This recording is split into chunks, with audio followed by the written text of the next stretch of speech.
खेल मंत्री यशोधरा राजे सिंधिया ने शिवपुरी विधानसभा सीट को आखिरकार सार्वजनिक रूप से गुड बाय कह ही दिया। उन्होंने भावुक होकर मंच से ऐलान करते हुए कहा कि चुनाव ना लड़ने का संकल्प अटल है। देखिए ये खास रिपोर्ट। मंत्री यशोधरा राजे सिंधिया ने भावुक होकर शिवपुरी को कहा गुड बाय।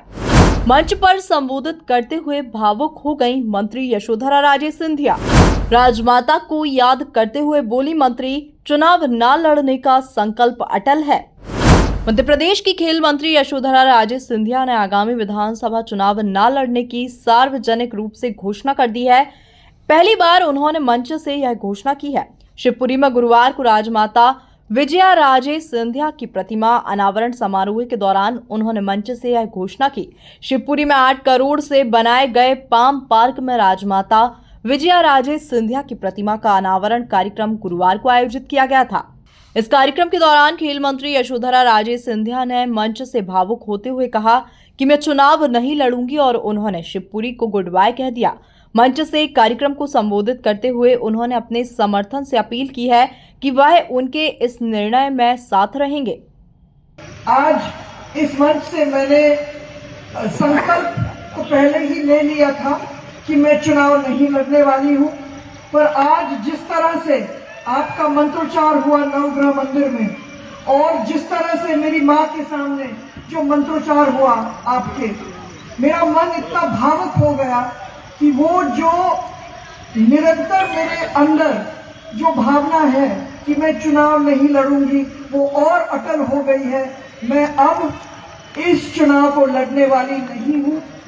आपकी वजह से मैं कहती हूं कि जो अम्मा के पद चिन्हों में चलने की कोशिश थी वो 25-30 साल पूरी हो गई और मैं ये प्रतिमा का अनावरण आप लोगों के मंत्रोच्चार से और सारे जो महानुभावों यहाँ बैठे हैं मेरे सामने और मेरे साथ, मैं सबके साथ आप सबको धन्यवाद देना चाहती हूँ कि एक तरह से ये मेरा गुड बाय है और मैं समझती हूँ।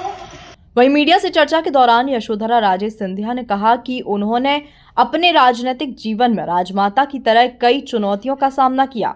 पितृपक्ष के समय में मैं सोच रही थी कि मैं क्या कर सकती हूँ मेरी माँ के लिए और मेरे फादर के लिए। आज ये प्रतिमा का अनावरण करते हुए मुझे मेरा मन भर रहा है कि पितृपक्ष में मैंने मेरी माँ की सच्ची श्रद्धांजलि दी और उनकी याद करी ऐसे समय में, और उनकी ही प्रेरणा से जो मैंने निश्चय लिया, मैं आप सबको आज प्रार्थना करती हूँ कि आप मेरे साथ रहोगे इस निर्णय में।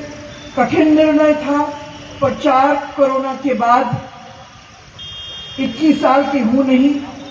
समय आता है नए लोगों को आने के लिए, समय आता है नई पीढ़ी को आने के लिए, और अगर अम्मा ने राह दिखाई तो मेरा भी कर्तव्य है राह दिखाने के लिए। मैं सबको, शिवपुरी वासियों को बहुत बहुत धन्यवाद देना चाहती हूँ कि आप लोग मेरे साथ रहे, मेरे सारी चुनौतियों में साथ रहे और आज भी मेरे निर्णय के साथ आप भी मेरा साथ दोगे। कुल मिलाकर मंत्री यशोधरा राजे सिंधिया के बयान से ये स्पष्ट हो गया है कि वे अब शिवपुरी सीट पर चुनाव नहीं लड़ेंगी। ऐसे में बड़ा सवाल है कि उनकी जगह अब बीजेपी किसे मैदान में उतारेगी। Bureau report, MP news, Gwalior.